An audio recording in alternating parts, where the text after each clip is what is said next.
I thought it was in your fingers.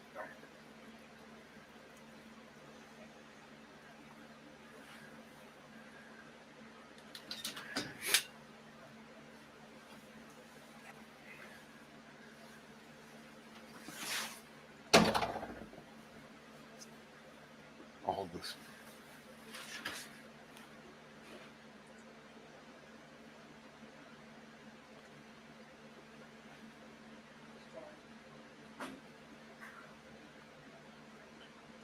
Hands behind your back. What happened now? I'm going to tase you if you don't do. No. What?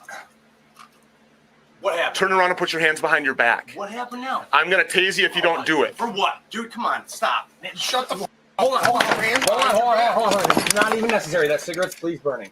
This isn't even necessary, guys. Yes, it What is. is this for? What now? You have warrants for your arrest. For what? I just paid for those. Why else would you be hiding in the closet? Yes, I did. I just paid for them, Doc. We have the receipts. You guys have the bond receipts. How else would I have gotten out of jail? Huh? They accidentally let you go. And that actually happens. The sound of the handcuffs is almost therapeutic, Stu. How are you? I'm not bad. How are you? Thanks for having me. So walk us through that first video we just showed, that trailer. If you can kind of walk us through from what you know, from what you can divulge, I guess I should say. That guy right there, he was a wanted predatory offender. He likes to touch little girls. And so we actually had arrested him previously in North Dakota at a zoo. And we brought him to jail, and they accidentally released him.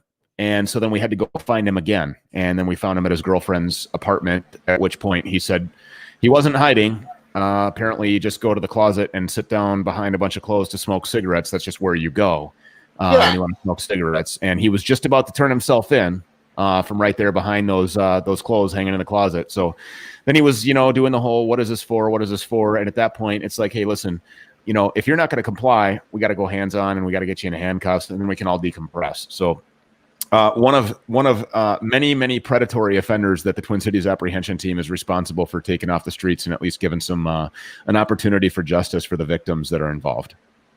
90% of this, now correct me if I'm wrong, but 90% of humanity, when they think of sexual predators, they want to cause harm to them. True or false? 90% of people that hear about predators want to cause harm to them? Yeah.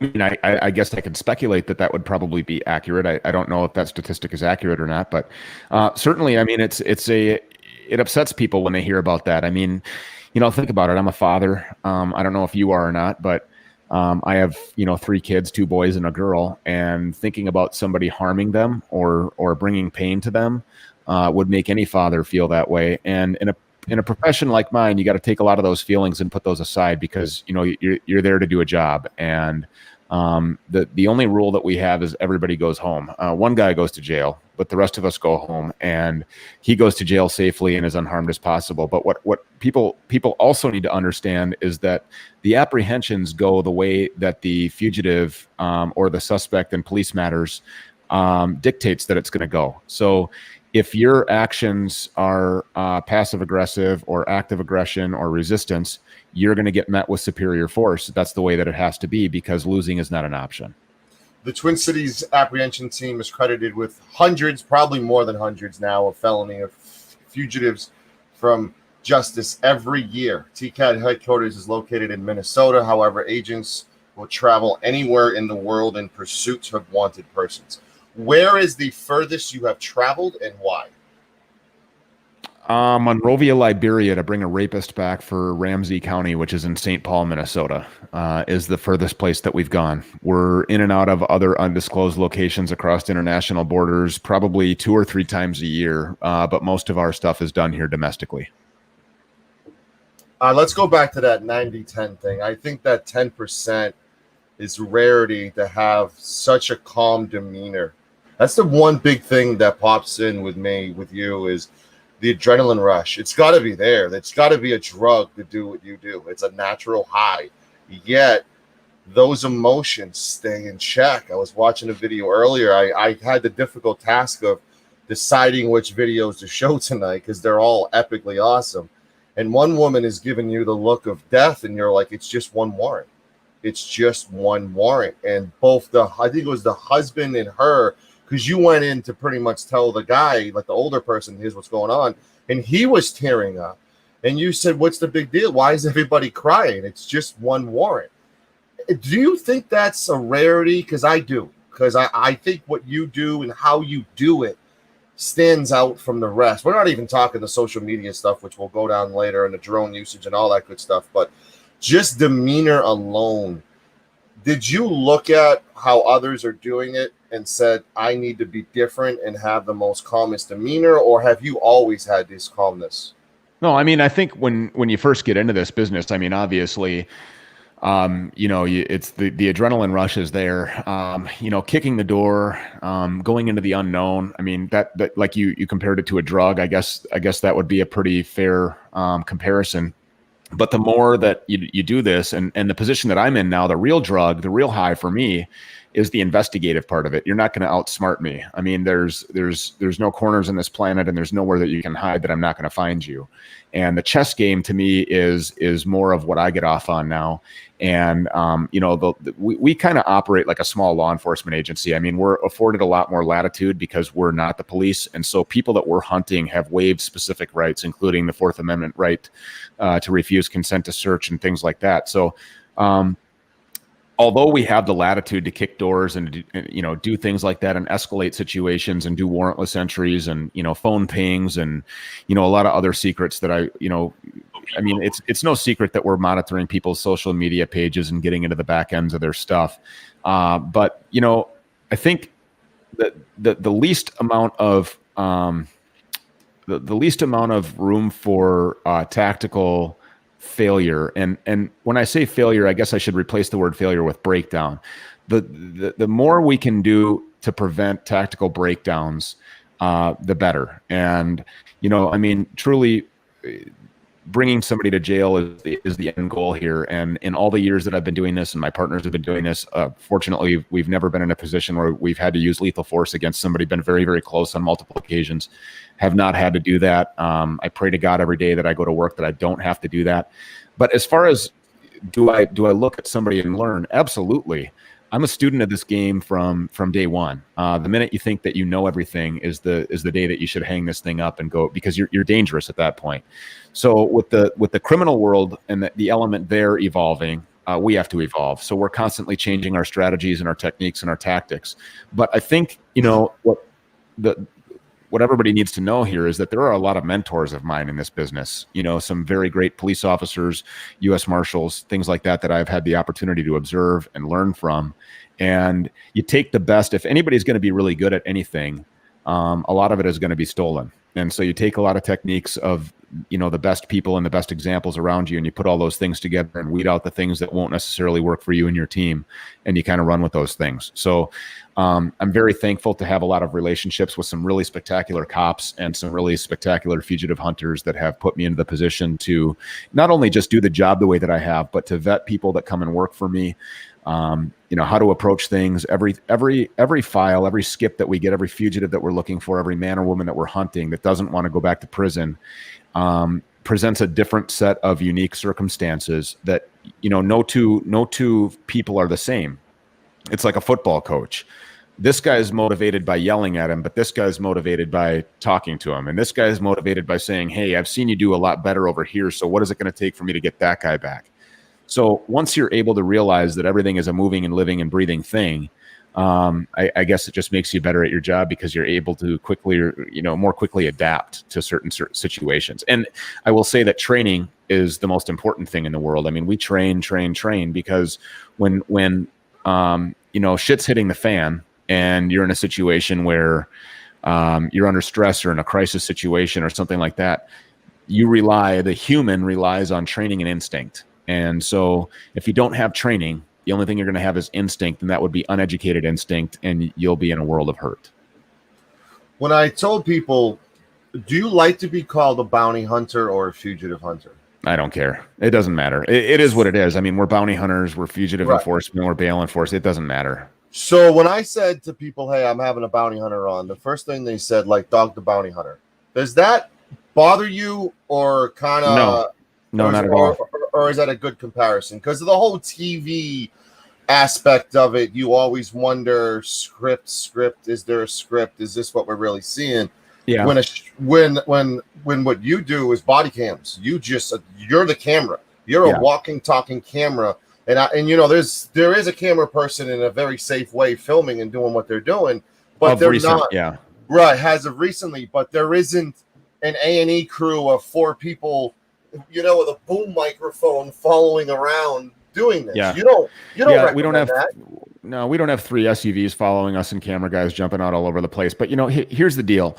Dog the Bounty Hunter, Dwayne Chapman brought bounty hunting to the public forefront. It is because of him that people actually have somewhat of a grim understanding of what bail bonds is all about. I mean, if you ask somebody, how does a bail bond work, that's never actually had to get one or get one for a loved one or a friend or a, you know, baby daddy or whatever, they don't really know how bail bonds work. As a matter of fact, if you go up to a cop on the street and say, hey, what authority does a fugitive recovery or a bail enforcement or a bounty hunter have? Most of them will be, yeah, you know, I guess I don't really know, because they don't teach those things during school for criminal justice or law enforcement, and they don't teach them in the academy. They're not post requirements.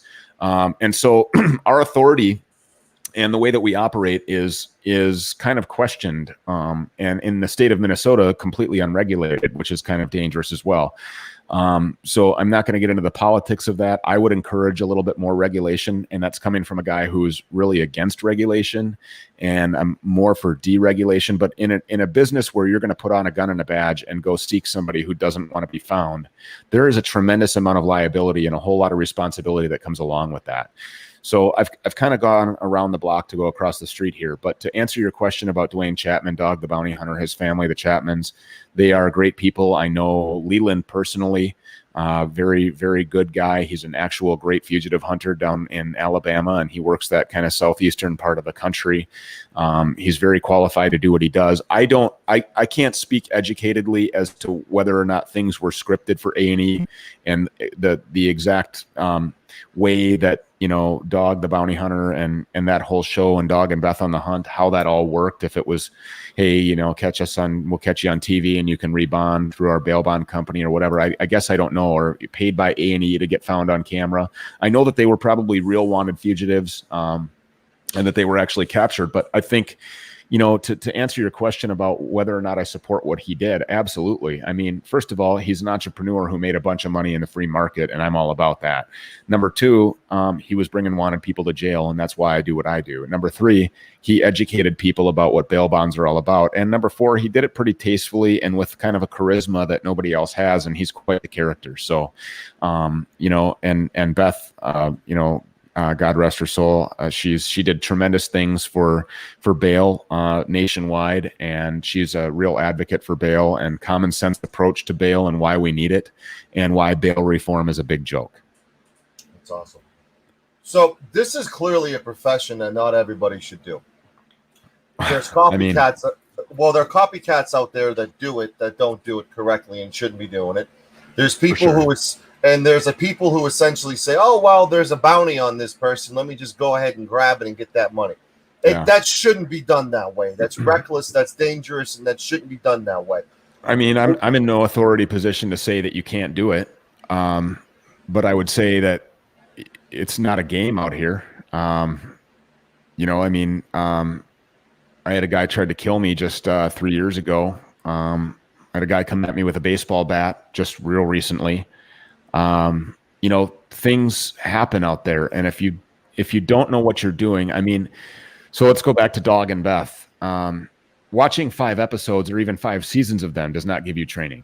And I guess, I mean, the first day at anybody's job is the first day doing their job. You know, when I first started this on day 1, I wasn't a tremendous bounty hunter. I wasn't, you know, this real experienced guy. I had the opportunity to learn from some really great people. And, you know, so I guess to answer your question, no, I wouldn't encourage anybody to just say, you know, the mortgage business just is not for me. I'm going to go be a bounty hunter tomorrow. I just think that, you know, there should be a lot more that goes into it than that. I think there should be some sort of prerequisite of training that you would possess as a person, as an individual, whether it be military service or, you know, some sort of, I mean, even something where you can take care of yourself, a jiu-jitsu club or something, and be of a good psychological mind and sound. There's a lot of people out here that are calling themselves bounty hunters that are not protecting the liability of anybody. They're actually becoming a liability, and it's a very dangerous situation. There's always a moment in life, and I'm showing your channel. Everyone, please subscribe if you already have not. Yeah, do that. Twin City Apprehension Team, Twin Cities, 24,000 subscribers. Good job on that. 100+ videos. This is what I call a YouTube rabbit hole, because I have been completely sunk in on these videos, as you can see by them, the ones that I've watched so far, and I'm looking forward to watching more and more and more. What was the moment that really got you involved and got you interested to chase this line of profession? I was living in Tampa, Florida, and a guy by the name of Anthony Rodriguez was a bounty hunter, and happened to be a relative of a guy that I was working with. And, I was going to school to be a cop, and then left school and, just wasn't ready to finish school. I don't know. I pursued a career in rap music. I toured with people like Busta Rhymes and Redman and Method Man, and I've done shows with DMX and partied with Ja Rule and Suge Knight and Corrupt and DJ Quick. And, I was a young guy just doing young things, and just, I had dreams, a lot of them. And I don't regret one bit of anything that I've ever done. But I was talking to Jim, my boss at work, and I was like, yeah, I was going to school. I'm thinking about going back to school. I've got this calling to serve. And he's like, well, my nephew is a bounty hunter. And I go, really? A bounty hunter? And he goes, yeah, you guys should meet. And this guy came in, and he was a bounty hunter for, at the time, was a little mom pop shop called Roche Bail Bonds, which is now a very large surety company. In other words, they're the insurance company that backs many bail bond companies around the country. And they're on Orient Road in Tampa.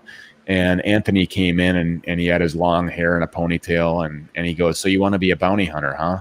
And I go, well, I mean, what's it involve? And he says, well, do you got a gun? And I go, well, no. And he goes, well, you can borrow one. And it was crazy. It was stupid. It was completely irresponsible, but I went along with him, and I was hooked at that point. So we went to a few houses. We checked out a few things. We started apprehending people, and then I started to kind of develop my own style. And I branched off from him a little bit and started a little agency. And then when I moved back here to Minneapolis and started my agency, U.S. Fugitive Recovery and Extradition, in 2009, things just kind of took off from there. And now we're the Twin Cities Apprehension Team, and we are indisputably one of the nation's most prolific and most successful bail enforcement agencies in around.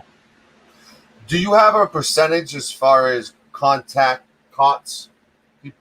When you're contacted on someone to catch and that you've caught successfully, do you have a little bit of a percentage? We do from last year, or excuse me, not even from last year yet. Those numbers haven't been done. But in 2018, we were at 98.7%. And I don't know where the 0.7 comes from. It was obviously an odd number of people that we were looking for, but that's a very high success rate. The people that we don't catch, a lot of times we're responsible for providing the information that does get them caught. For example, if we know where a guy is in Mississippi, and he's got a fully extraditable warrant, and we contact authorities in Mississippi and say, hey, this guy's over here, he's got a full X warrant, go grab him, and they go grab him. That would not be counted as somebody that we found or that we arrested. So we physically put the handcuffs on nearly everybody that we look for. The other percentage are people who either die or commit suicide, or leave the country, turn their name to, Sven, and move to Sweden for the rest of their life. So that happens too. But really, I mean, we don't stop, big or small, we get them all. And if your name is on our list, we're going to do whatever it takes to come and find you. And the reason for that is not because necessarily that we care about what you have done, but because when we're going to put, I mean, just going to be honest with you, I mean, that's why I'm here. When we put a bunch of money and effort and time into coming to find somebody, I mean, we're chasing a paycheck. I mean, if we don't find you, we don't get paid. So we're not out here pretending to be cops because we think it's cool. I mean, we're out here doing a real job because we're getting paid for it, similar to any other profession in the world. And if nobody got paid to do their job, nobody would be doing it, right? So we do it to get paid. But I think that, you know, when we switched from U.S. Fugitive Recovery and Extradition or U.S. Fugitive Apprehension over to the Twin Cities Apprehension Team, we stopped taking these misdemeanor warrants for most bail bond companies. A few of them are grandfathered in because they've been around us for a long time. But we specialize in violent crimes against persons, things involving active gang members, firearms, guns, assault, homicide, rape, things like that. And to me, the real paycheck comes in the reward of seeing victims that would otherwise have no justice actually be able to see some and not allow these people to run away from the trauma that they've created for another person, specifically kids. And those are the real big paychecks, not monetarily, but right here. And that's kind of why I do this job. Question in the chat. How does somebody interested in this profession team up with someone like yourself? Well, you know, that takes a lot of research, and you know, wherever you are, you're going to have to find somebody that's doing this in your area and reach out to them. I mean, so for me, the answer would be I'm not looking. And the reason I'm not looking is because I intentionally keep my team small, because I know that undoubtedly I can put my life in the hands of anybody on my team every single day, and they can put theirs in mine.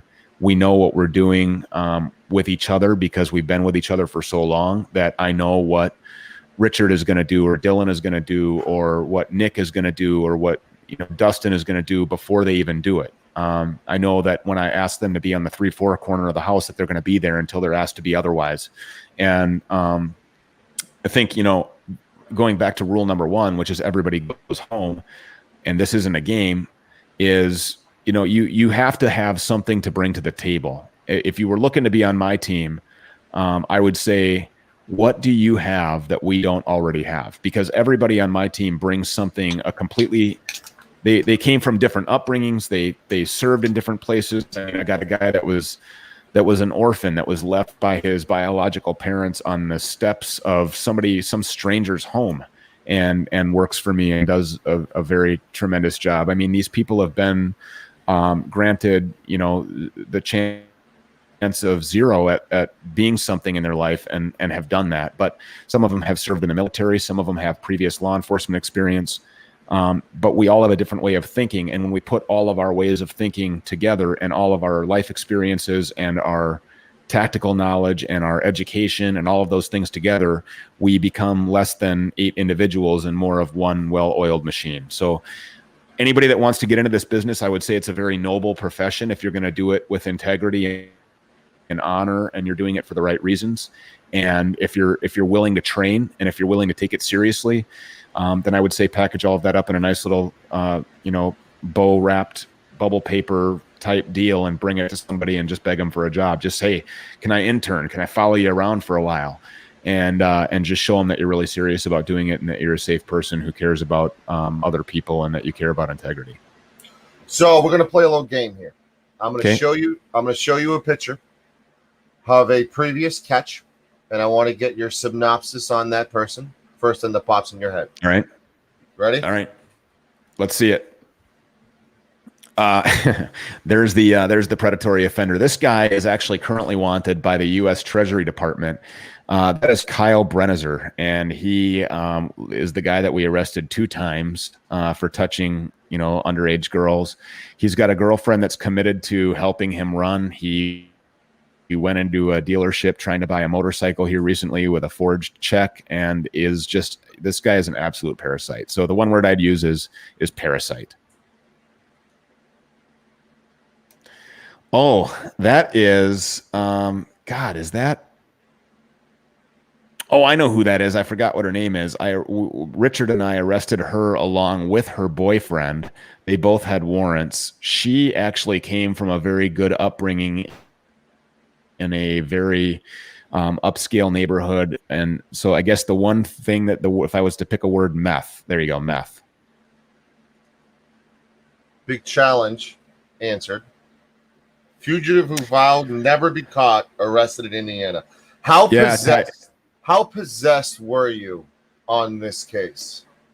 Well, so Richard and I had gone down to Michigan City, Indiana, looking for Taisha Monique Moore, who ended up, we missed her by just about 30 seconds when we forced entry, and she was able to get out the back door and get into a friend's vehicle in the driveway out of a side window that had been previously boarded up when we were doing surveillance, and it had been unboarded. So, you know, our surveillance and our intel gathering was good, but we didn't anticipate that the window would have been unboarded within a 3-hour period, which it was.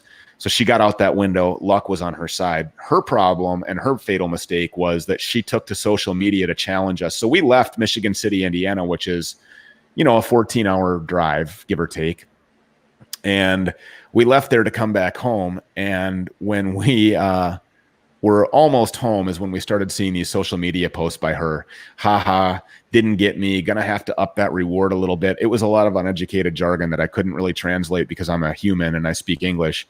But if you read her stuff that was on one of these posts, it was basically a challenge. And I looked at Richard and I said, hey, get a few hours of sleep. We're going back down there and we're not working on anything until Taisha Monique Moore is in custody. She actually made national news for this one. I mean, there were I think TMZ even brought this thing up. I mean, so the word that I would use for her is dummy. She's a dummy. How much of a benefit has online with, you know, the Twitter, the social media aspect been? How useful of a tool has that been? And, you know, it's about a decade old now about that. How useful of a weapon has that been for you? Social media. People tell on themselves all the time. So, you know, they check in at the restaurant, or they, you know, frequently take pictures in front of a certain backdrop that we're able to easily identify. So that part of it is there. The other part of it is we're able to take to social media with a pretty large following. I think we have 32,000 followers on our Facebook page. We're able, and they're from all over the country, but we have the ability, and primarily here, to go after these people and put their you know, information and their photograph on our page and offer a monetary reward for information that leads to their arrest. And you know, not only do people tell on themselves, but when you're looking for somebody who likes to touch little girls, and you're looking for somebody who sold heroin to 6 kids and 3 of them overdosed and 1 of them died, or you're looking for somebody that, you know, beats up girls, or you know, I mean, we go after thug criminals, and it's really easy to get other people to make anonymous contact with you to rid of people like this on the streets of a civilized society. So social media has been very good for us. This lady was just recently captured in Owatonna, Minnesota. We went down there. She was wanted out of Missouri, and she was wanted for trafficking in firearms, and obviously, as you can see, a little bit of the meth and fentanyl.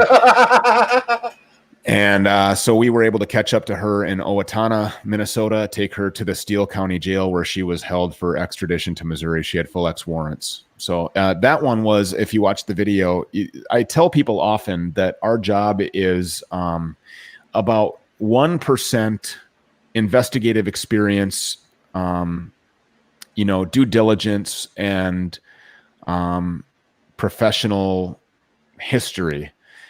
And the other 99% is pure luck. And this was a case, if you watch the video on our YouTube channel, this is pure luck. This woman, we were just about ready to jump out on somebody and talk to somebody about her. And over the hill she comes pulling up, and we would have blown the whole thing had we gotten out of the vehicle. This was a matter of just a couple of seconds, or she probably would still be a free fugitive. Have you caught this one yet?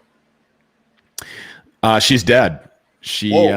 Yep. So we did locate her. She was in the intensive care unit at the hospital with the Rona, and she had a lot of underlying medical conditions. She's obviously very addicted to heroin and things like that, but she's no longer with us, and so she's off of our plate. This guy was wanted out of where was he wanted out of? You're gonna have to help me with this one. Was it? We just caught him the other day too. We caught him in Bloomington. Brand new catch, yeah. Yeah, we just caught him the other day. He was wanted out of another state also. This one, we got a contact from, Hampton. you know, Colorado. again. Yeah, Colorado. Yep. Yep. So we got contacted by a Colorado bail bond company who contacted a bail bond company here and said, hey, who would you use? And they said us. They sent us over hey, this guy, we think he might be in Minnesota. We worked on it for about 3 hours and we had him into custody. This guy actually told us when we had him in custody, I very seriously about, can you kill me? And so you get into situations like that. He told us that at the jail, and you get into situations like that. That's the kind of stuff that makes your skin crawl, but you absolutely never have any idea what these people are capable of and what's going on in their mind. And he wanted you to kill him. I'm sorry. Yeah, he was going to, he was going to rush me to make me kill him. And he very seriously considered that. And we're very, he's very fortunate, and we thank God that he didn't act on those thoughts. Talk about the impact you make in the community. I don't know. I'm no hero. Do what we can. I guess the biggest impact that I can think of is the hugs that we get from victims when we show up at court and we're testifying about the apprehension of a guy that drugged her and raped her, or a guy that grabbed her by the throat and threw her down the stairs and then followed her down the stairs while she was tumbling and got on top of her and beat her to death, or beat the hell out of her. We're talking about the hugs that we get from moms who are thankful that their son is in custody and no longer able to harm himself or others. Those little small victories, those impacts, I guess, are the ones that we can kind of lean on. In our community, I don't know. Minneapolis alone, Hennepin County has 30,000 outstanding felony warrants. So are we making a difference overall? No, not really. But those small victories, if you view life in the lens that I do, where every single life matters, everything is important to somebody, everybody is somebody's son, daughter, brother, sister, aunt, uncle, grandma, grandpa, wife, husband, then I would say that we're making a tremendous impact, and that we do a very noble job, and we do it for all the right reasons. We have a cool thing on our channel. We work with Streamlabs, and we have a feature where we do an exclamation point, and then once we do that, essentially your channel shows up. So every time they do exclamation point, it's supposed to be TCAT. It was supposed to be. This is what's going to show up. So every time tonight they do that, this plugs your channel right there. It's a pretty cool thing we're doing here. Walk us through fentanyl and the boom of fentanyl, how challenging and difficult fentanyl is with the contact, how challenging it is. If you get it on your skin, you're in a lot of trouble. Walk us through the challenges of the fentanyl. Fentanyl presents a challenge to everybody in law enforcement.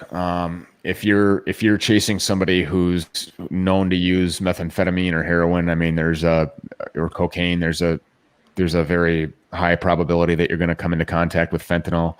I'm a canine handler. Bobby is a canine handler.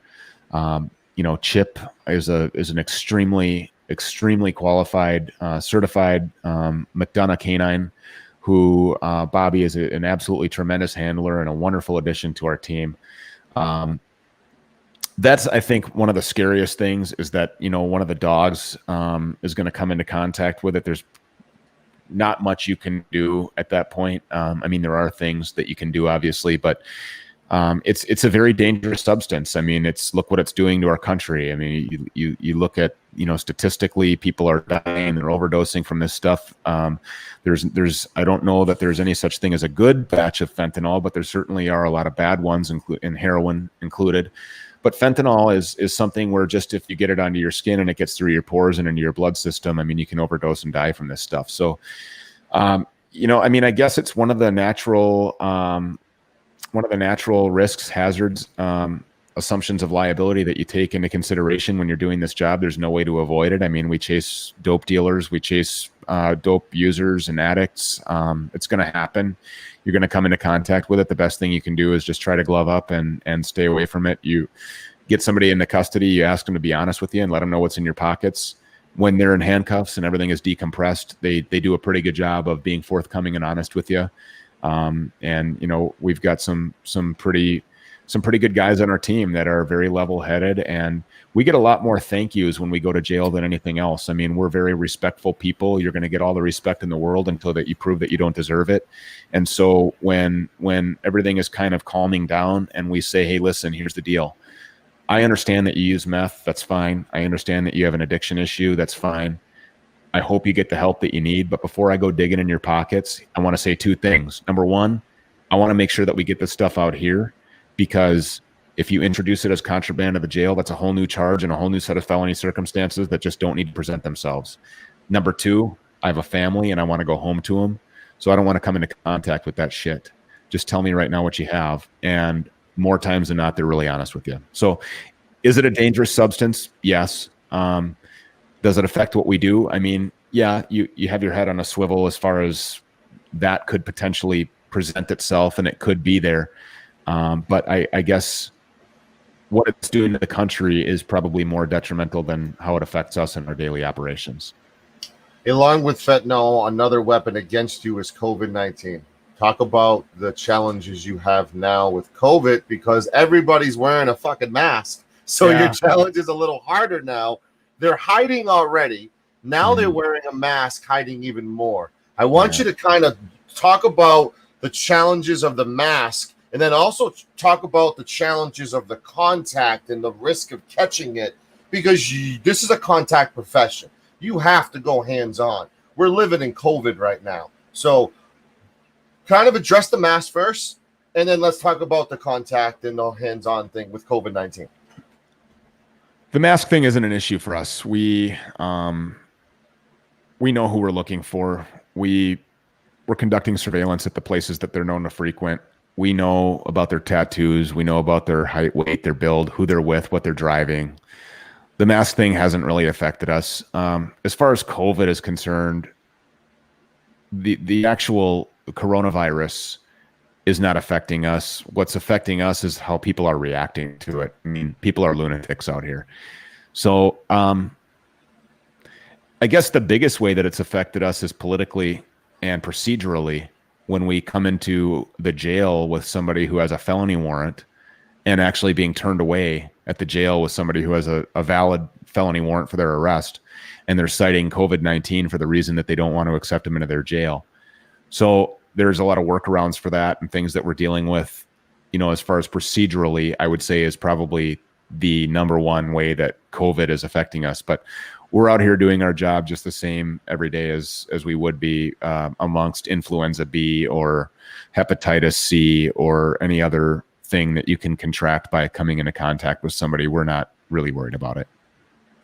I was reading an article in Massachusetts. There's a Sheriff Hutchins is his name, and he's a sheriff of a local jail that has housed the bad of the bad. We're talking Latin Kings. We're talking terrorists from another state, from another countries coming in here.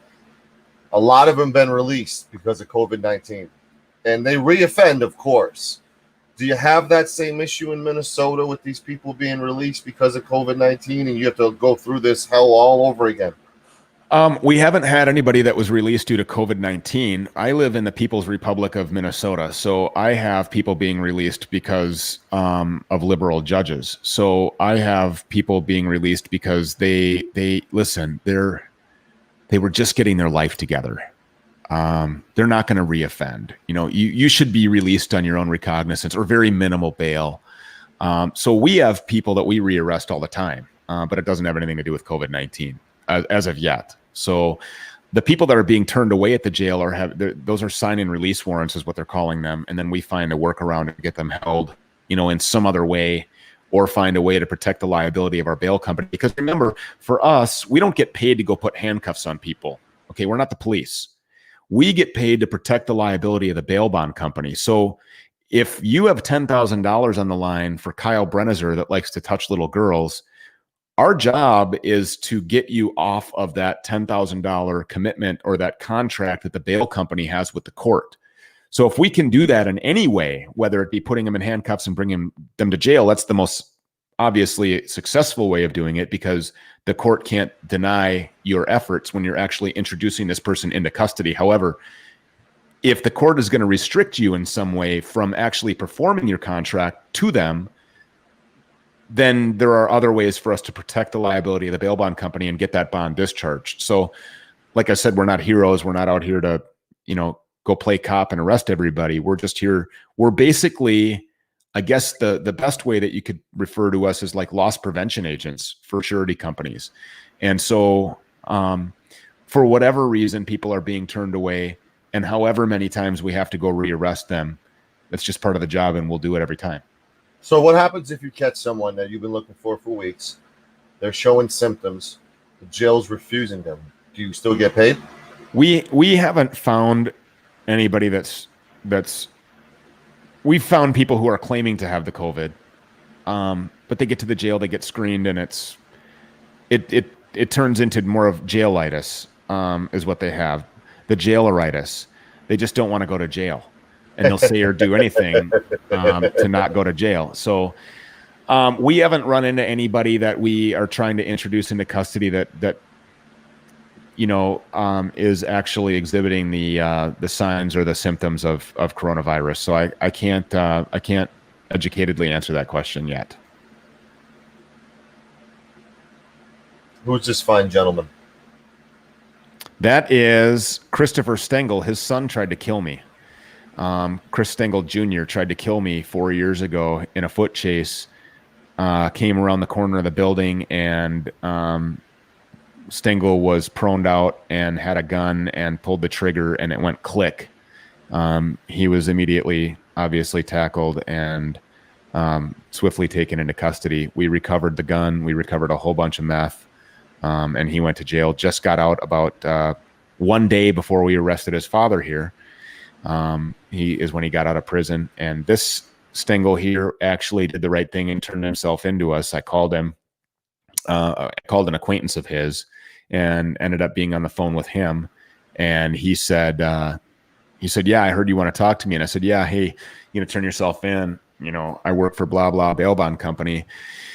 And he goes, well, you obviously never met me. I don't turn myself in. And I said, okay, well, listen, here's the deal. My name is Stu, and I'm going to hunt you till I find you. And then, you're probably going to be out of options when it comes to bail bond companies, because it seems that you've burned bridges with pretty much everybody in the Twin Cities metropolitan area. And this is kind of your last deal. And he goes, did you say your name was Stu? And I said, yeah. And he goes, Peters? And I said, yeah. And he goes, where can I meet you? I'll turn myself in. Nobody wants to run from Stu Peters. So that was kind of, I'm anybody likes a good attaboy every once in a while. And that guy gave me one. And so he actually turned out to be a guy who says what he means and means what he says. He did the right thing. He turned himself in. He ended up getting his bail reinstated by the bail bond company that we represented, and he was out within a matter of 12 hours. So kind of an inconvenience for him, but it certainly beats sitting in jail without bond. So I don't have anything really bad to say about Chris Stengel. His kid, on the other hand, he tried to kill me, and I'll never forget that. Is that the closest you've gone to potentially losing your life? I don't know.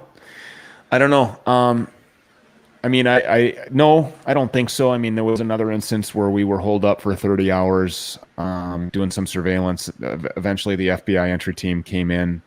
The U.S. Marshals were there with us all night long. Minneapolis PD SWAT team was there for several hours giving commands to this guy. When he was in custody, he told me one of the most eerie things in the world. They when the FBI went in and got him and then did a secondary search, they recovered many long guns. I want to say a dozen long guns with several thousand rounds of ammunition that went into these long guns, these high-powered rifles. And he told us that he had us in his sights all night long while we were out there. So I guess, situations like that could happen all the time that I'm just unaware of. I mean, I'm sure that we've been into plenty of houses where there's guys that we don't know are there at the time that we're arresting somebody. And, our job is this guy. So we go in the door, we find this guy, we arrest this guy, and we get out of there as quickly as we can. I don't know how near death I've come. I don't really care to. Have you ever came close to quitting? Yes. I'm close to quitting now. The climate of law enforcement right now, the climate of what we do politically, realistically, logistically, tactically, our country is in a real messed up place right now. And there's no denying that there's a war on cops that trickles down to us. We're an authority figure that wears a gun and a badge, and we take people to jail. A lot of people don't differentiate between us and the police because we essentially do some of the same things, which is taking people to jail. And whether or not somebody is going there rightfully and justly doesn't matter in today's climate. And when law enforcement, police administrations, politicians, attorneys general, prosecutors, chiefs, city councils, mayors are willing to walk away from police in a justified use of force situation during a critical incident and throw them under the bus and then criminally prosecute them during a good justified use of force, what do you think they would do to me? Make an example out of me all day long. And so 5 years ago, I would have never have dreamed of quitting this job. This is what I was going to do for the rest of my life. But today, I want to quit. I just don't know how to do anything else. So finding bad guys is something that I'm really good at. And until I find something else that I'm equally confident in doing, this is where we're at. And bad guys are going to have a tough way until I move on. How amplified is it for you that you're in the heartland of George Floyd in Minnesota, where everything went down? Well, I mean, it's obviously amplified in a physical standpoint. I mean, you drive through Lake Street, the climate is there. It's heavy, it's thick. There's a real feeling of disconnect between the community and us or the police. There's a disconnect between us and the police in how much they want to be involved, or what kind of assistance we can rely on, and so I mean it's really difficult. It's painful. It's emotionally taxing to deal with every day, watching this unfold in our city. We have a beautiful city, and it's completely falling apart, and it's falling apart because of the lack of leadership, completely poor leadership. The mayor, Jacob Fry, is a complete joke. He is irresponsible in his rhetoric, and it's a trickle-down effect through the city council that then controls the chief of police, who serves at the pleasure of the council and the mayor, and is basically a useless pawn. And then you take that down to the police, who, why would they want to work? Why would they want to go be proactive? They're not even allowed to be, and I don't blame them one bit. These are noble men and women who have worked their entire lives. I mean, these were kids who dreamed about being police officers that eventually acted on that and went to school and got their degree, and then maybe went back and got another degree and went through skills training and went through the field training process and FTO, and then had to go through, backgrounding and psychological evaluations. And they've worked their asses off to be police officers and serve a community that they care about. And there's this false narrative of systemic racism in police departments across the country.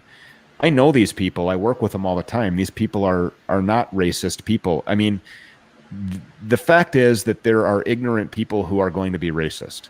There are ignorant racists in every profession. There are ignorant racist police officers, and I hope that they are weeded out, and I hope that they are called out, and I hope that they are terminated, and that their nuts are cut off, for the lack of a better analogy, before anything as bad is able to happen because of those feelings that they have and trapped in their ignorance. But we're talking about such a minute, dust mite sized percentage of the million cops that are out here making millions of contacts every single year with the general public, who are out there working in communities that they truly care about. And so I guess the hardest part about being here, where it all came from, is working in a community, watching the police shut down because of horrible, feckless, weak, irresponsible, negligent leadership, and the lack of any leadership qualities whatsoever amongst our elected officials, from our attorney general to our governor to the mayor, in the city council, and throughout our police administration in this city, is absolutely horrible. And so I don't blame the police. I don't blame the police at all. I don't blame the cops. There are a lot of really good cops out here that want to be hard charging, go-getter, proactive cops to help keep people from being victimized, and their hands are tied and they can't do their job. It's terrible. Do you feel like what happened to Mr. Floyd could have been prevented, and if so, how? There's so many ways that it could have been prevented. Mr. Floyd was a career criminal who didn't have to end his life while resisting an officer and continuing his criminal activity right up until his last breath. The use of force by Derek Chauvin is obviously overboard. I mean, there's not a good cop that I know that would support the actions of Derek Chauvin that day. I mean, I don't know why he did what he did. It looks terrible. It looks horrible. I would never use those tactics in one of my apprehensions. Again, I'm not a cop. I haven't been through the same training that he has. We've been through a lot of similar training, but I don't know why that happened. And then number 3, he didn't have to die he didn't have to ingest meth and fentanyl previous to his death either. So I also heard that he had the coronavirus. I mean, there's a lot of ways that George Floyd's death could have been prevented. And I really wish that it would have been prevented. I feel for his family. I feel for the family of mine that I consider to be brothers and sisters that work for the police department. These people are going through hell right now. Absolute hell. Good cops, good people, good moms, dads, brothers, sisters, fathers, uncles. They're cops. That's what they do for a living, but they're people, and they're suffering tremendously. But what's really suffering is the community as a result of the unfortunate set of circumstances that could have been prevented in a lot of ways. And I don't know why the stars aligned the way that they did. This thing hasn't gone to trial yet. A lot of the evidence hasn't been brought forth. I'm not here to convict anybody. I'm just saying that it looks really bad. We would have never used those techniques, and I feel, it's my personal opinion, that there was an overuse of force in that situation. Do I know if it led to the death of George Floyd? No, I don't. Do I think it did? No, I don't. Could it have contributed to the death of George Floyd? Sure, absolutely. I can see how medically that might be a possibility. But I think there were a lot of other contributing factors there, and a lot of other things that could have been done on both sides to prevent that tragedy from happening. You don't have to say who. Are you friendly with any of the officers involved? No. Do you feel like any of them should be held responsible for what happened? If they acted outside of police policy, and if they acted outside of the law, and they weren't scrupulously adhering to the letter of policy and to the letter of the law, then I feel like anybody who doesn't should be held responsible and accountable. I mean, that's the system that we live in. And if Derek Chauvin is convicted of a crime and there's evidence that proves him guilty beyond a reasonable doubt, then absolutely. Or any of the other officers that were there. Do I feel like that they should be prosecuted or convicted because of political pressure or pressure from the public? No, I don't. And I think that would be irresponsible and a complete breakdown in our criminal justice system. And if or when any of these officers get off, which I think that 3 of them will, it's just my gut feeling. I have no evidence to back that up. But if our city was burning as a result of the tragic death of George Floyd, in the wake of the incident immediately following that, imagine what's going to happen to our country when any of these cops are acquitted or charges are dismissed. We're in for a long ride on this deal. I mean, it could take 5 years, just based on everything that has to go into this, to gather all the evidence, complete an investigation, try the case, and then come up with a conviction or an acquittal in all of these cases. We're in for a long ride, and that is on the hands of the weak leadership at the mayor's office, who could have prevented all of this from happening throughout our country and in our city by choosing words that were more correct rather than inciting violence and riots by calling this a racially motivated murder. Because that's the furthest thing from the truth. A lot of questions. Are you okay with hanging on for a little bit more? Yeah. Bunch of questions. What is the burnout rate in this line of work? Bounty hunting? Mhm. I don't know. I'm pretty burnt out, but I mean, the thing is, it's a daily thing. You're burnt out today, but ready to go tomorrow. So, I mean, if you're talking about the emotionally taxing part of it, I can see how it would get people, but I think the washout rate is a lot greater than the burnout rate. People get into this, they're not successful, they're not qualified, they don't catch anybody, they're reckless, they go to jail, I mean, there's a lot of things there that I think there's turnover for a good reason. And, unfortunately, there's not enough regulation in this business. So there aren't enough checks and balances to catch the bad ones and wash them out. They kind of wash out on their own. But I guess I don't know. I don't know about the burnout rate. Have you ever caught any ex-cops? No. If you witnessed a cop breaking the law, would you turn him in? Yeah, absolutely. That was a question in the chat. Okay. Without hesitation. Because that's always the question whenever there's defense. Oh, I know. It's the big misconception about the thin blue line, right? The false narrative is that blue line is there where cops protect cops. That's bullshit. That's not what that is. And every single cop that I know, for the record, and I know thousands of them, I'm closely acquainted with hundreds of them. Every single one of them that I know would, without question, speak up if another officer was doing something that was detrimentally unsafe, unethical, or without moral values, integrity, or code. Absolutely, without question, every single one of them that I know would do that. It's a fallacy. It's false. It's fake. This blue line of protection is a delusional dream that politicians and the mainstream media want you to believe, so that you will continue the unrest, so that people will continue to fight against each other, rather than focusing on how we were on September 12th, 2001, where it didn't matter if you were black or white or a cop or a criminal or a Muslim or a Christian or a gay guy or a straight guy or a Republican or a Democrat or a liberal or a conservative. We were all Americans, and nothing could break us apart on that day. And we celebrated our first responders no matter what, no matter who you were or what economic background you came from. You flew an American flag on that day. And we've lost sight of that because there's no leadership or accountability in politics in this country. And these people leave here and they go up to Washington. And this is completely irrelevant to bounty hunting, and I'm sorry to go off on a tangent. Oh, you're good.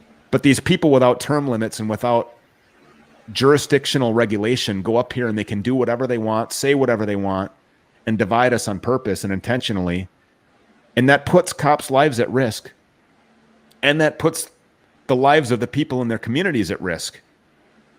And it's irresponsible, it's negligent, and it's got to stop. What do you think the remedy is of bridging the gap between the police and people that are, I don't want to say anti-police, but are anti-police? What do you think could be done to bridge that gap, if anything?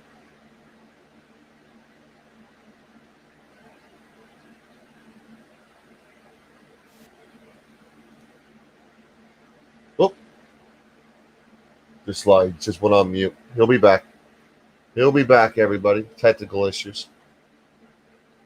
We'll be right back with Stu. He's having some technical issues right before we got on as well. Any questions you guys have in the chat for Stu?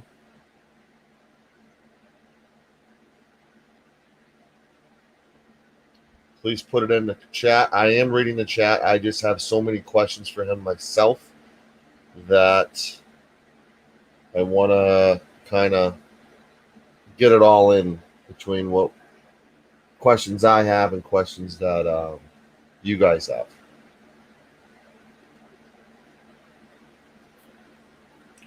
Just send him an email. Make sure. There he is. Welcome back.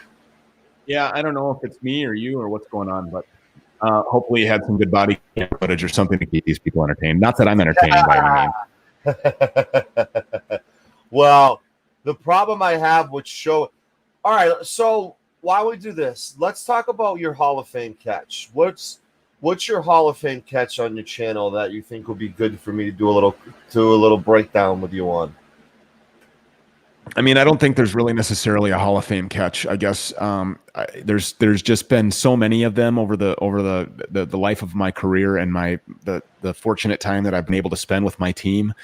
I think some videos are more entertaining than others. I like the guy that jumped off the 3rd-story balcony and scaled some walls to go to the other one. That was just recently. I mean, obviously, our production quality has increased of recent because we have Reese Brown following us around, who's just a tremendous cinematographer and a really great editor, and he does some great things for the entertainment value of our channel, which is not originally why we got into this, but this YouTube thing.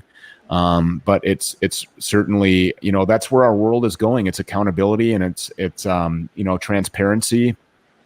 I like it. It's entertaining. It's fun for me to let people see what the real side of this thing actually is. I mean, it's 99% bored to tears and 1% holy effing shit.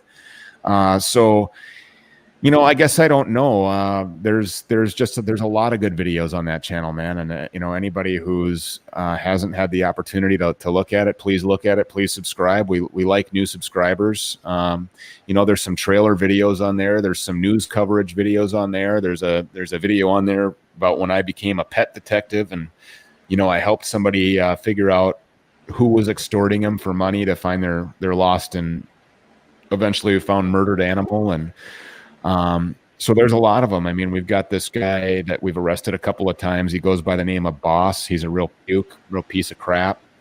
He's always a fun one to watch, get thrown into the bracelets, but there's a lot of them on there. I mean, if you play any one of them, I'll definitely give you a rundown. Have the nerves ever like dissipated with experience? No. Nervousness to me gives you an edge.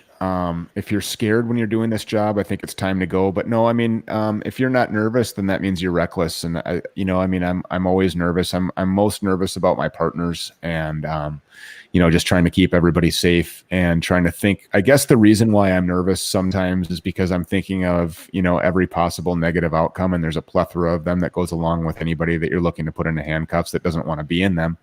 So when your mind is spinning like that and you have, less than a minute to dissect, where is this guy? Where is he hiding? What did I miss? I'm missing something here, things like that. It's really easy to get the nerves worked up. And, I don't think that ever goes away. And when it does, I think it's time for you to hang it up. So every week I do a body cam breakdown. I find random videos that are body cams and break them down on the show. Have you broken down any of mine? Well, we are right now. All right, let's do it. I will absolutely. Listen, I want to help you with multiple things. Exposure is something you're big on. Anytime you got one of these pieces of shits that you need help with, please open door invite. Let's blast their face out there. We got listeners that are growing more and more by the day. We're close to 1,000 subs. We're getting there. Only a month and a half old, this channel. It's a baby channel. I have experience with interviews in another profession. But I will say, open door invite with any exposure you need to find these people and to make your job easier and safer. Right on. Appreciate that. So walk us through right now. You're about to knock on this door. Butterflies, nerves. What's going through your mind? What's going through the stomach right now? Okay, so this guy, we know he's in here, or we know that somebody is in here. We know that he's staying here with his baby's mom. We know that we were outside watching from both sides of the building.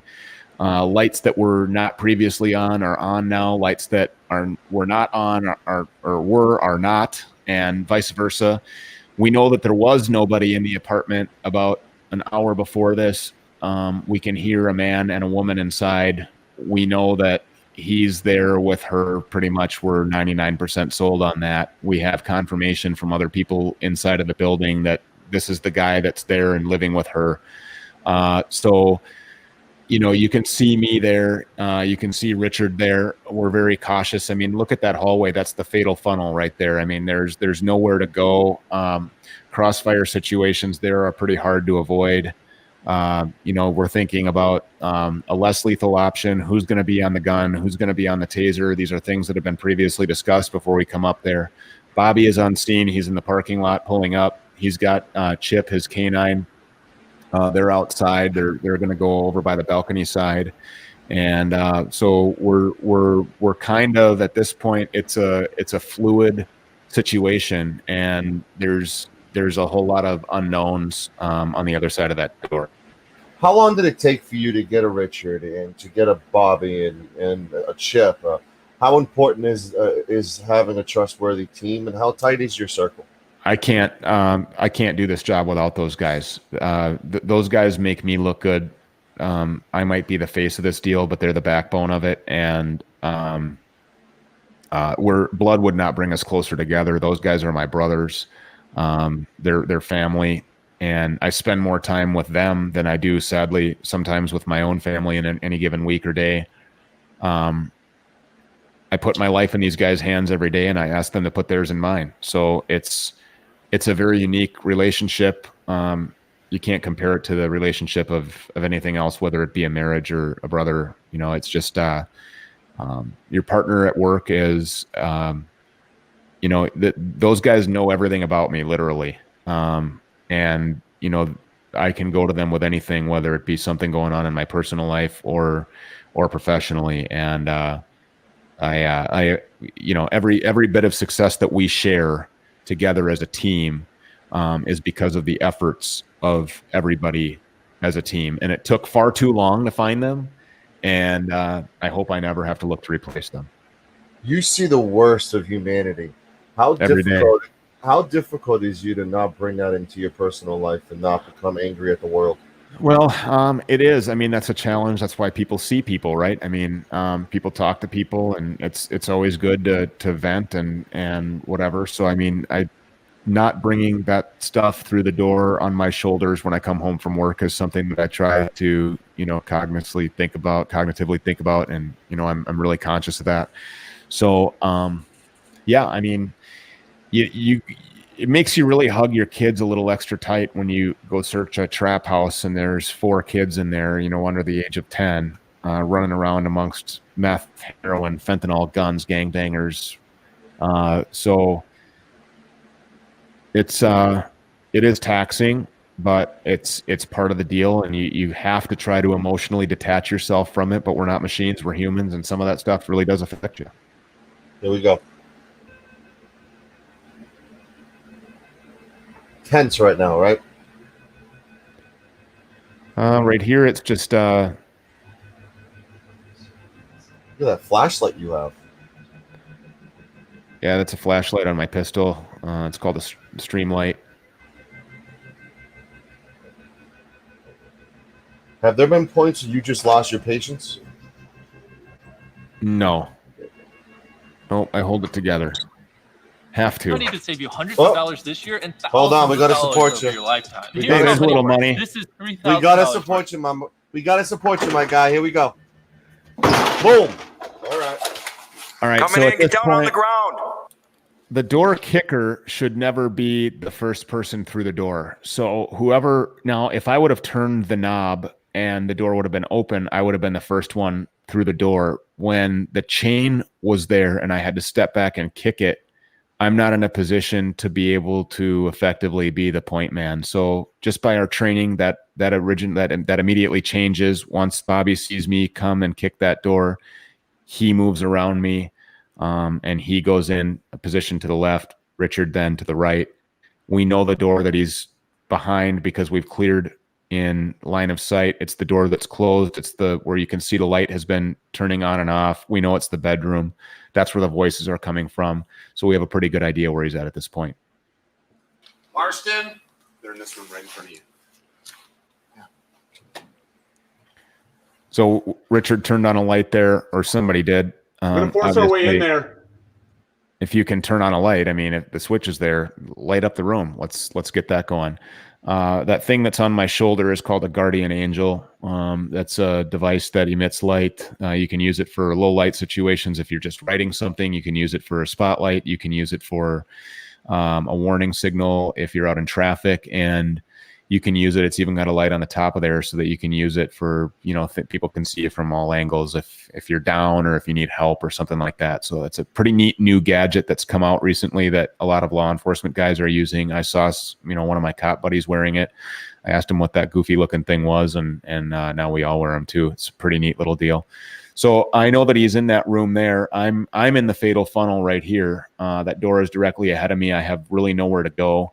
A shotgun blast or any kind of a gunfire out of that right now is probably going to come right at me. Bobby is to my left. He's checking the main living room area, and then Richard is there just ahead of me and to the right, and he's going to be the point man for that door should we need to force entry. In other words, he'll be the one that. Out with your hands out first. In other words, he would be the one that would force that door, and then I would make forward progress into that door. And I try not to dissect our tactics too much, on a social media platform, but that's kind of an obvious situation here. Does it get easier by the catch, or is it always a different situation every single time? Every one of these, is equally as dangerous as the one before that. We don't ever become complacent.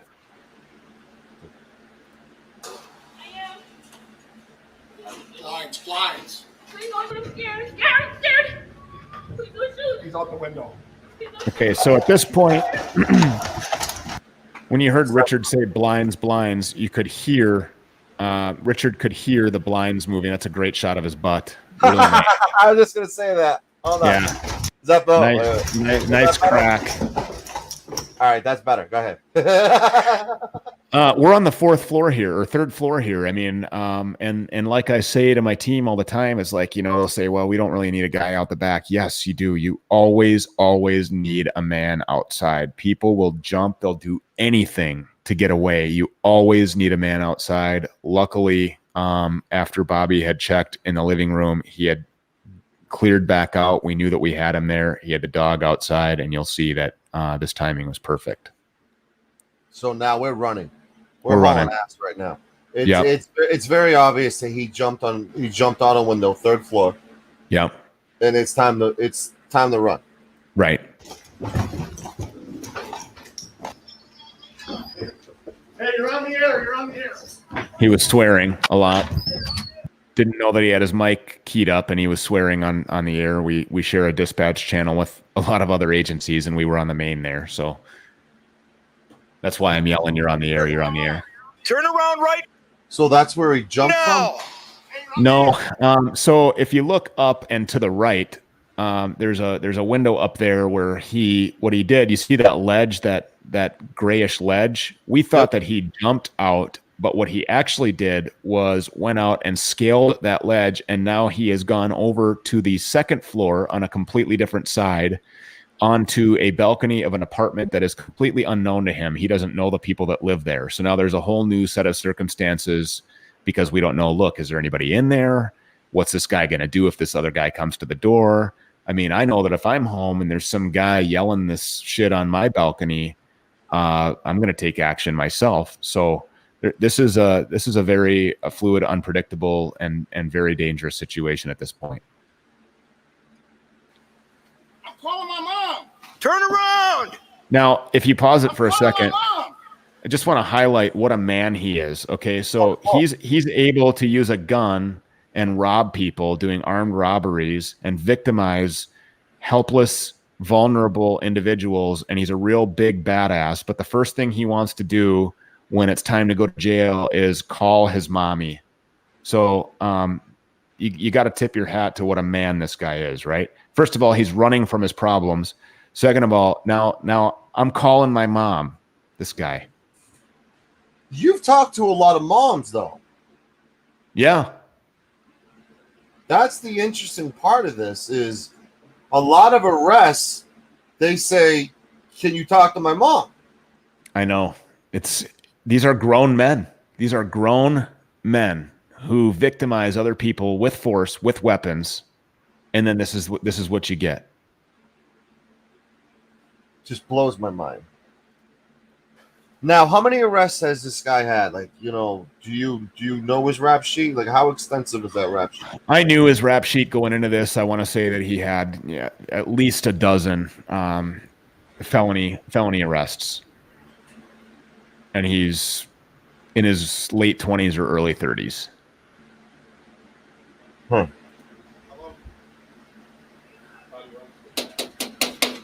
Help me! So he's banging on this unsuspecting person's window And yelling, "Help me!" now. Is that because you're not law enforcement, and that's the line No. he's trying to make? No, this is because he's capitalizing on this false narrative. You'll hear him. He'll tell me I can't breathe and all this other stuff too. I mean, this is immediately following the George Floyd incident. So, you know, this is him playing on the we're racist because we're there to arrest him and he's a black guy. Well, we're looking at a potential hostage situation as well.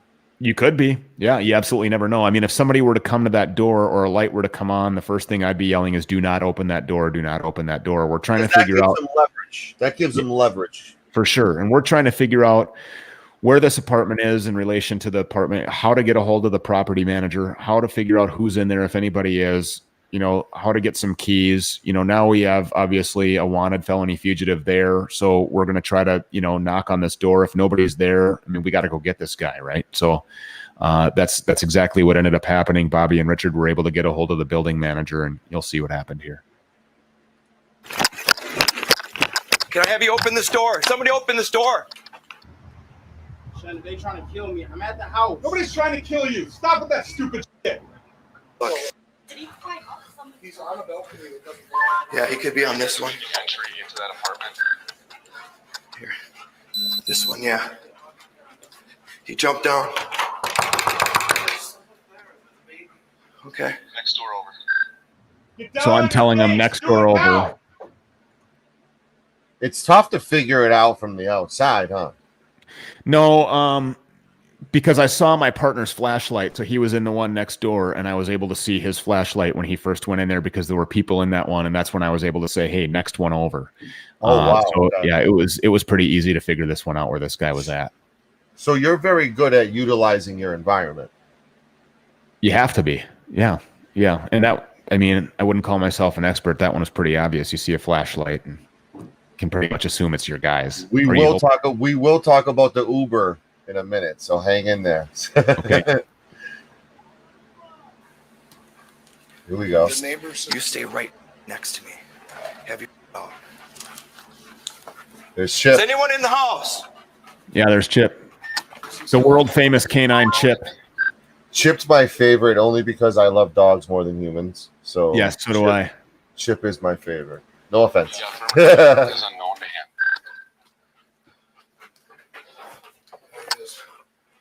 Okay, here we are, buddy. All right, we got him. Get down on the ground. Get down on the ground. Do what I say. So he clearly is scared right now, which makes him a threat. How many years was he looking at right there? I don't know. I guess that's above my pay grade. So you never asked that kind of info. Your number one objective is to capture and apprehend and release to where he needs to go. Yep. Interesting. Say, I'm in charge now. Now, do you feel like if you knew what he did or what I he do was- know what he did, but trying to guess what a judge is going to hand him out as far as time to serve is minimum, maximum kind of deal? Yeah, that I would know. I mean, he's probably a maximum looking at 10 years for what he was wanted for here. And How he'll many times did he do it? Once? No, he has multiple warrants at this point. I think he has 6 felony warrants when we're looking for him here, and all for crimes against persons felonies. Wow. No. You will not get bit if you get down. Get down on the ground and you won't get bit. Do it now. You're not gonna get bit. Get on the ground. On the ground. Now. Chip, watch him. Watch him. He's Chip. he's Get refusing to comply. I mean, this is a very preventable situation. I mean, you're going to jail. Comply. I mean, this is what gets people hurt. This is what I don't understand is there's no, I mean, unless you're jumping down, and if you jump down, I'm down there with a gun and a taser, and I just don't know where you think you're going or what you think you're going to do here. And it's this sense of entitlement And this I don't know, ignorance is what this is. I can't figure it out. You're done, you're caught. This is a very dangerous situation, and you're making it more dangerous. And he is dictating the amount of force that's going to be used against him. And that includes just escalating in commands and the volume at which this has to go down. I mean, once you're caught, you're caught. The guy opens the door, just, hey man, look, I'm going to show you my hands right here. This is what I'm going to do. What do you want me to do? That's all you have to do at this point. But this guy chooses to continue his criminal rhetoric and force us to take this kind of action. It's ridiculous, and it's stupid. Now, the warrants were for armed robbery. Yeah, I think that's right. Down on the ground. I'm scared to get on the ground, man. Okay. No, we don't. Shut the f up. No, we don't. Now, is that a rare instance that the emotion was a little? Yeah. Bobby is he's very, as a matter of fact, you know, I don't think that was an emotional response at all. I just think that was, come on, you're being a clown. You know, he said, you're out here killing people. No, we don't. No, the F we don't. You know, I mean, he's been yelling. He's had to yell. He was yelling through the glass. His voice was already elevated. I don't think that was an emotional response at all. I think that was just some carryover. Don't run and be an asshole. So that was an apartment that was completely unknown to him. Let's get around to the front. And then I'll show you where he jumped from here. This is the window, just to give you perspective. 30 feet. That he jumped out of. That's about 30 feet up. And after he was done with that, rather than running, he ran next door and started scaling balconies. And he was going to go into an apartment if that door was. Do you know if he was on anything? I mean, he sounded like Spider-Man. You know, 30 feet. I don't think he was on anything serious. I know that he was smoking some marijuana, because we later discovered that when we did a secondary search looking for some other things that we were his belongings and property before we transported him. And actually, we ended up turning this guy over to the custody of the police department because he spit on my partner and on the dog. So, you know, we just turned him over to law enforcement so that they could transport him, being as uncooperative as he was. I don't think marijuana is going to make you scale a wall. No. Fear will, though. You know, being petrified will, right? Fear, dedication, and stupidity will make you do that. I would say stupidity is probably the main ingredient in his recipe for criminal activity. Would have been unlocked. He'd have gone into an apartment that was totally unknown to him. The guy who went out the window was our thought. Yeah. So I brought my dog to the beginning of the track where you'd start to find out where he's at. Got him going, and my dog kind of just went freelance in the field and stuff. And I figured we were going that way, so I let him go. And after we lost the track, I felt like I had to start again. So I went back to the window thinking maybe he went onto another balcony. And that's exactly what he did. My dog was air scenting, and I was watching the dog, trusting him. He's doing that. And I spotted, and Richard threw me his flashlight. I shined it on. At first, I thought the guy was on the third floor because I saw a sparkle from a reflector. And when I shined the flashlight down, he was laying down on the second floor porch balcony. And that's when I said, hey, it's time to get up. The dogs found you. And good job for Chip. So here at this apartment, we located Marston in the apartment with his girlfriend. We had to force entry into the door because they wouldn't open. He jumped out the third-story window, shimmied over to a second-story balcony. Once we located the property management fellow, he keyed us in to the apartment and where the fugitive was at. We got him off the balcony after a track and all that other jazz. Bobby located him on the balcony outside. Once we got him into custody, we brought him here and put him in the vehicle. He spit in my partner's face and at the dog. And so at that point, we called for Eagan PD to come in and transport him because he was being uncooperative. They came, took him into custody.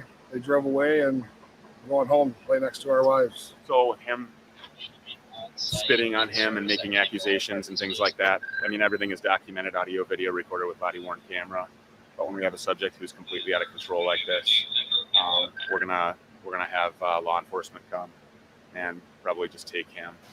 The rules of the road in the bail bond game: you go to court or you go to jail tired. because we're going to find you. And they keep asking about a warrant. I don't need a warrant. I don't need a warrant because she's the co-signer on the bail bond. He's the defendant. She lives there. It's a confirmed address. I can come in whenever I want. How big's the marketing aspect of what you do? The graphics, the video editing, the music. Was that always implemented in your catches, or is that something that is a new addition? And why is it a new addition? It's a new addition because we want to give people entertainment. I mean, it ends up costing us money to do that. We don't have to do that. We gained our subscribership by just pasting together, body cam footage and throwing it up there. We were just toying around with some stuff, and I'm a guy that when I do something, I like to do it right. And if we're going to put this stuff out here for people to watch, we want to give them the entertainment value, and it's paid off. I mean, we're looking at the comments; people are really liking it, and so no, we don't have to do it. It's not a big part of what we do. We don't need to market ourselves. We have the 14 bail bond companies that we hunt for, and then a plethora of, or a handful more of them throughout the country that contact us when they have somebody that we need, that they really need caught somewhere. And YouTube certainly doesn't help us get any business. We don't make any more money as a result of YouTube. So no, we don't need to. It's not a big part of what we do at all, but we really enjoy it, and it looks nice. It looks good. I like it. And Reese is a very good photographer, cinematographer, editor. He does a professional job, and he's like me. He doesn't cut corners, and I appreciate that about him. So we're rolling like this for now. How often does it happen that a fugitive gets in your head and it's something you can't stop thinking about? And it's the rapists, the child molesters. I'm never overwhelmed with it. I mean, look, it's a job, and my job doesn't define me as who I am as a person. It's never. I would never use the word overwhelming. I've lost sleep at night, when I'm looking for somebody who hurt kids, and I make that a huge priority of mine. And so, I will say that there are a certain amount of, defendants that we've pursued over the history of, my experience in doing this that, are more, I don't want to say more important, but they stick out more to me, and because of the crimes that they committed. But I'm never overwhelmed or give it too much. I don't like to give them too much credit. Well, I'm overwhelmed with trying to find another video because there's so many awesome videos. Yeah. I mean, and we hope that that's a good problem for everybody to have. It's a good problem. It's a rabbit hole. Like, where's a Tupac Shakur? Is he really in Cuba? And 6 hours later, you've watched a dozen videos about it. That's what this channel is. It's a rabbit hole. Every catch is mine. Like, what's gonna happen? Don't read the description. What's gonna happen? Be surprised. I'm torn between showing one of the ones that got potentially violent chasing, but I kind of want to show one that's a super thing that I believe is a mental tactic. This video that I was watching earlier, I was perplexed by, because this is what's called a mental tactic. Walk us through. I'm going to play a few seconds of it. So you're in your vehicle, but there's something about your vehicle that is a little different, that stands out a little bit. Are you able to share what that is? I guess I'm not quite sure what you're talking about. In front of the dashboard, there's something that looks like you're an Uber or Lyft driver, which means you blend in. Oh, sure. Yeah, we had an Uber light. Or a Lyft light. Yes, we did. And so when you're doing surveillance and it's dark outside and the vehicle's running because it's wintertime and you need the heat, or it's summertime and you need the air conditioning, I mean, somebody who's running or who's hiding or who doesn't want to be found and is trying to elude or evade is obviously going to think it's suspect if there's a vehicle just sitting on the block running. Well, if it's a Lyft or an Uber, that no big deal. That's just the Lyft guy right there. So yeah, at this point.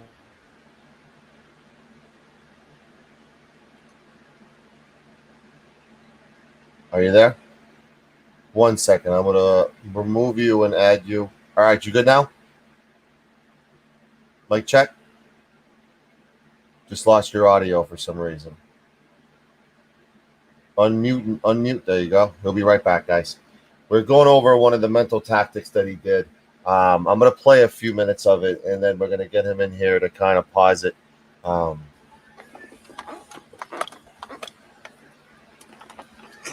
like this. Oh, fix the sign.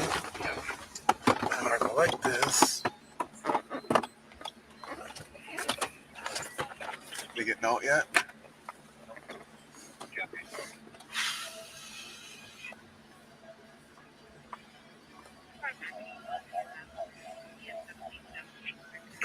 Come on. Cover your shit up a little bit, your flag and whatever. Hold your hand over your shit. Here we go. Ready?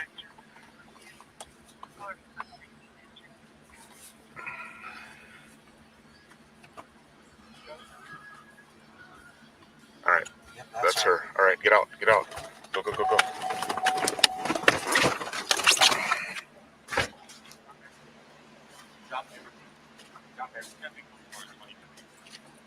Put your hands behind your back. Turn around.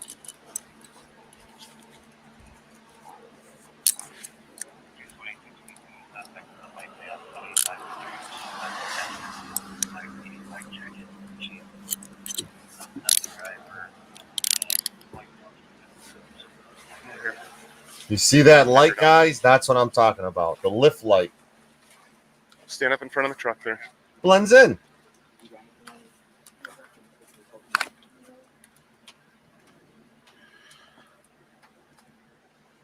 Looking through the vehicle.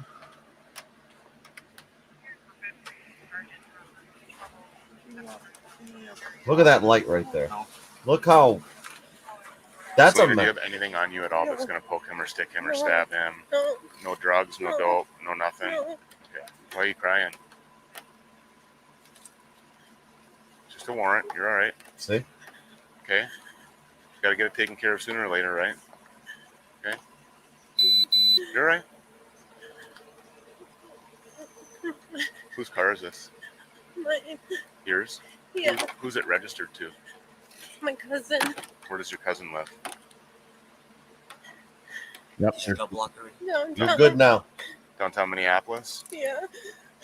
All right, you back? Yeah. So this is the one that I said. Why is everybody crying? It's just a warrant, right? Yes, this is one of my favorite ones. The Yeah. calm demeanor. I mean, you're seeing a broken person. Yeah. And you have one or two ways to approach a broken I think she person. pooped in her pants. I think she said. Do you think she legitimately did that? No, I didn't smell anything of the sort. Has that happened before? I think she was really about to. Yes, we have witnessed people shit themselves. The biggest tough guy, Jeremy Torrey. I know my partner Richard will remember this guy. We looked for him for a long time. He was a gangbanging, woman beating asshole, and we ended up catching him on the south side of Minneapolis, not too far from where the recent critical incident, the prolific incident happened here in Minneapolis. And he ran through the Midtown Greenway, which is like a kind of a park area, and he threw a gun, and we were chasing him. The cops were chasing him. The gang unit happened to be in the area, heard the radio traffic, jumped out on him, tackled him, whatever, and he did shit himself. So big tough guy going poopy in the pants, and just another instance of this. It's the gang mentality of, by yourself you're just a weak criminal, a third-rate piece of crap who can't man up and go get a job. So you got to rob and steal and victimize other people, and then when you get caught, you poop yourself. So, hey, it's a shitty situation for everybody involved, I guess.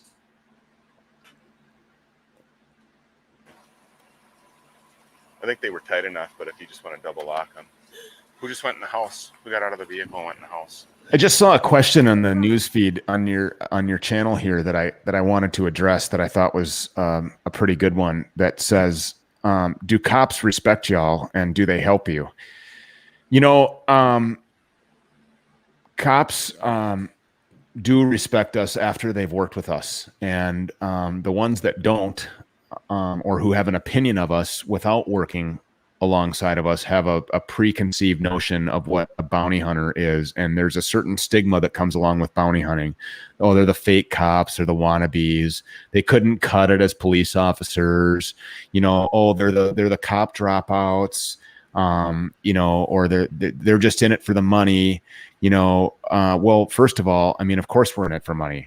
I have to provide for a family, and this is the job that I've used to provide for my family for over a dozen years here in Minnesota, and previously before that.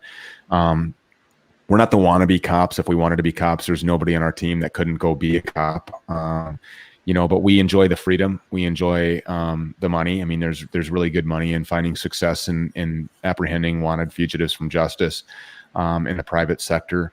And also, there's no two days that are the same. I don't work in the same city on the same beat with the same set of circumstances, working for some bureaucratic admin, weak police leadership asshole, inspector that hasn't worked on the streets for all these years but wants to tell me how to do my job. I just don't have to fight with all of that every day. And so do police respect us? Yeah, the good ones do.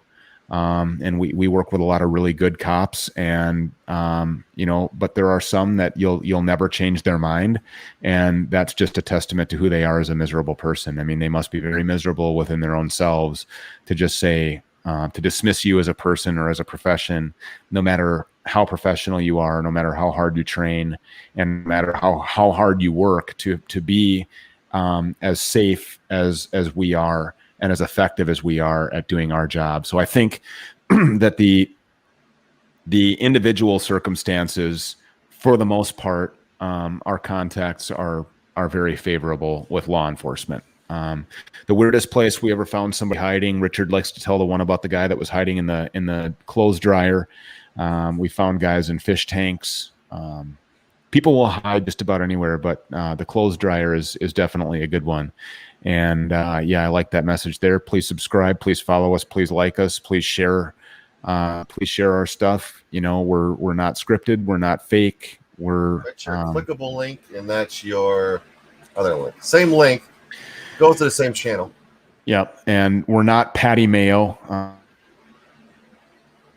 That guy's a fake. He's a phony, and has millions of views, and it's a shame because it's a total hoax and a sham. And we hope that millions of people will come over and watch us and see how it's actually really done by a very successful team that's worked hard to uphold integrity and values and be as effective as we have. I can't tell you how proud I am of the team that we have here, and I'm only a very small piece of that. Richard, my A1 from day one. Bobby brings a tremendous amount of asset to us with Canine Chip, Dylan, and Nick Dawadenko is a tremendous friend and a great guy, and brings a lot of wisdom. Let's see, who am I forgetting here?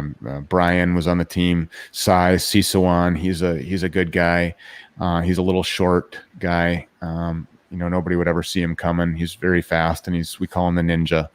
And I'm sure I'm forgetting people that have been really good, for our team overall. I just am very blessed to be kind of the guy that put it all together, and these tremendously qualified, very compassionate, wonderful people fell kind of into my lap. And I'm a God-fearing man, so I can, to me, I know where it came from. And that's who I give all the credit to. So how challenge is it to, I was talking to you before we went on about the First Amendment auditors, and a big clash there is with them is the ethics versus entertainment.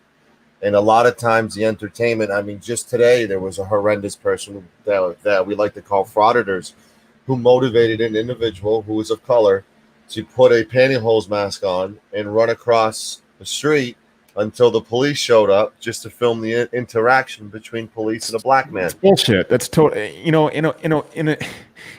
a society like where we live in, and in a time that we live in, where the divide between law enforcement and citizens is so evident, why in the world would you ever put a police officer in a position like that? Why in the world would you ever put a citizen in a position like that just to gain attention for YouTube? I mean, we're already doing our job, right? And so we post our stuff on YouTube because why not? But to go and do something to instigate a situation for YouTube views and clicks, you're an idiot. And to instigate the cops and follow them around like that, and to go into public places and say, I can film here, I can film here. Go get a real job. Go do something noble and quit harassing people. These auditors, I mean, look, are there violations of the First Amendment? Absolutely.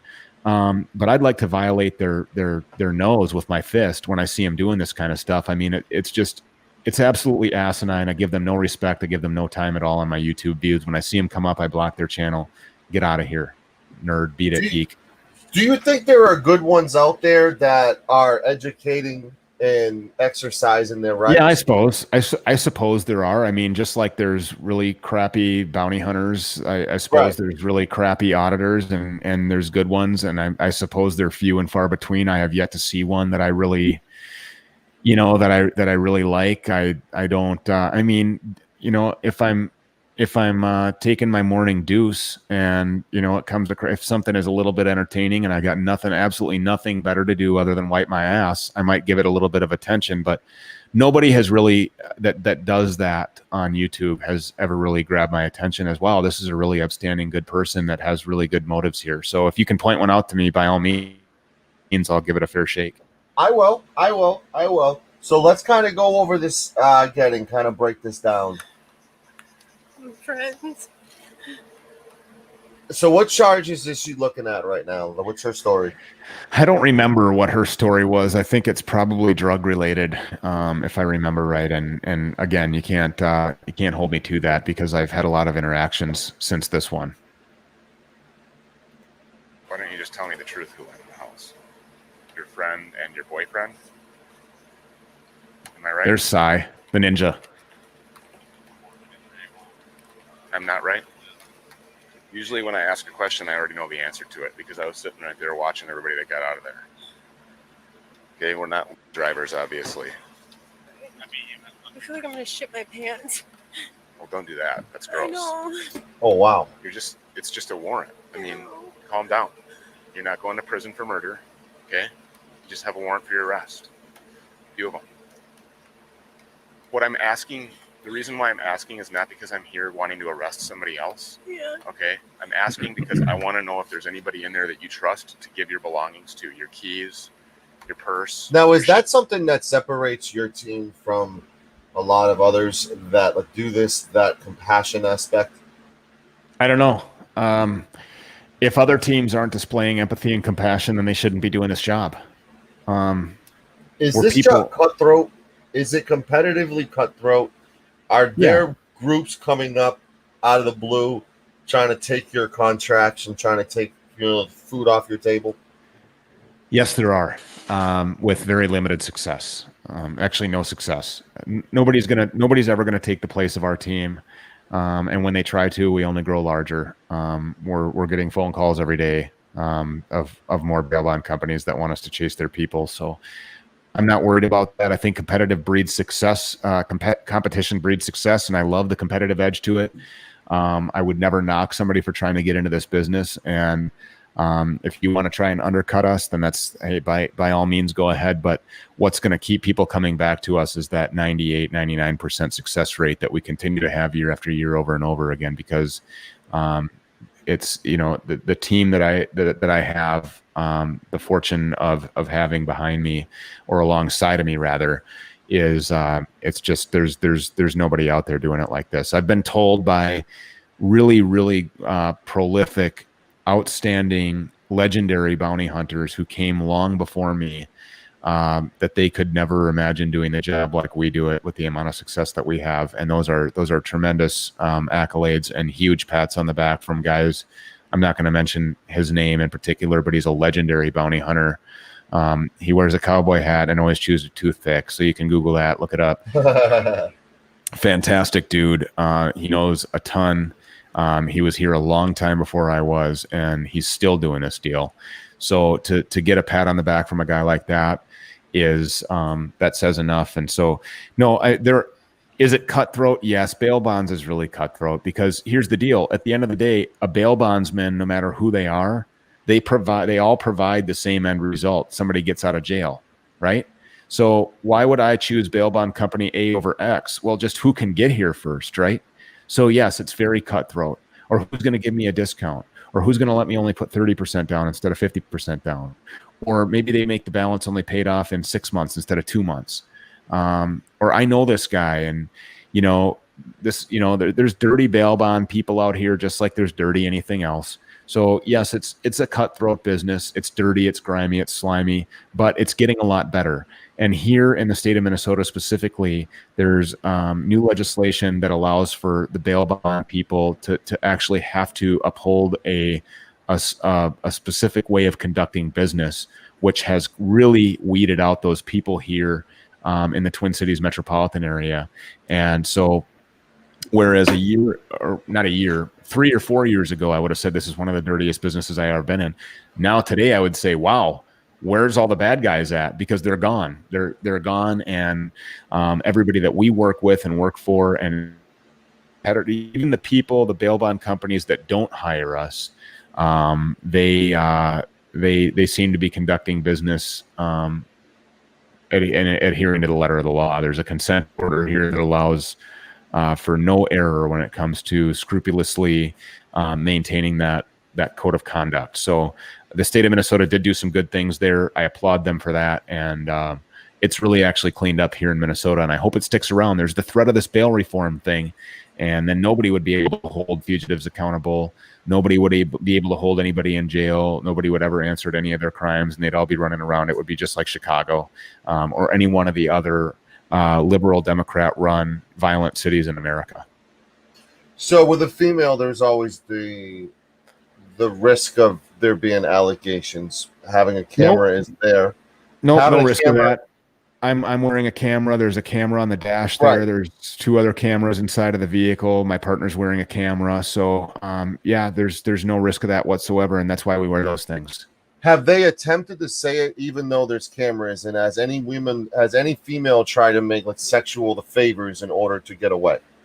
Yes. Unsuccessfully, of course. But yeah, I mean, people will do anything. Look at, you just saw a guy jump out of a 3rd-story window. So yeah, I mean, promises are made, and and I don't listen to that stuff. I don't have any time for that. So this girl, she didn't make any promises or anything like that, but there have been in the past definitely those situations. How often do you have a catch follow up with you and give you a good update? More times than not. We've been approached in the street and these guys run up and give you a big bear hug. It's kind of awkward because you don't know why they're coming at you like that.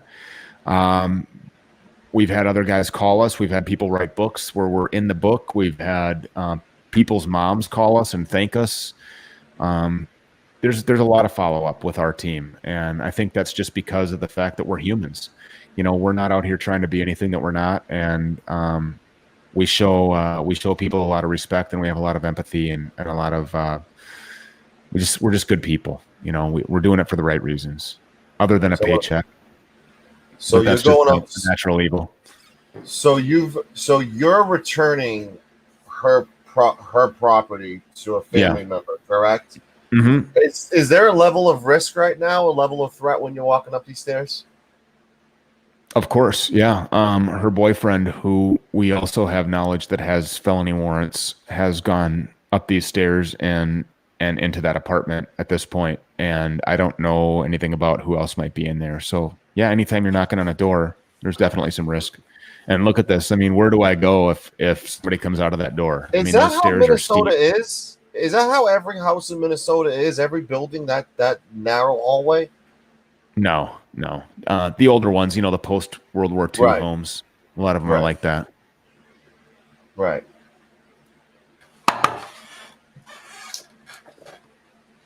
And I got about 5 minutes left here for you, brother.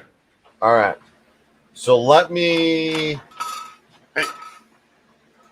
pause this. I want to do your word association thing because I have so much. I want to invite you back on again because You got it, because I can go 4 or 5 hours. Let me show you a couple more photos and get your thoughts on it.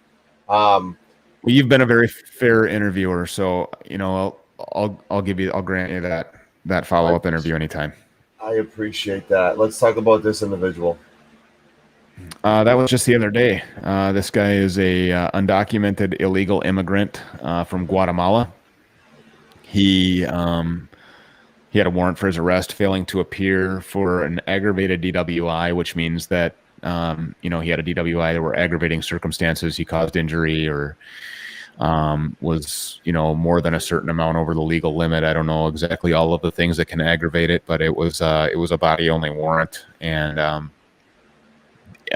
amidst the COVID times, the jail did want him. She was wanted out of California, and I caught her in Rochester, Minnesota as well. I think it was California that she was wanted out of. Or no. It wasn't. She was living in California, but wanted out of Nevada, I believe. And that was for drug trafficking. Serious amounts of fentanyl.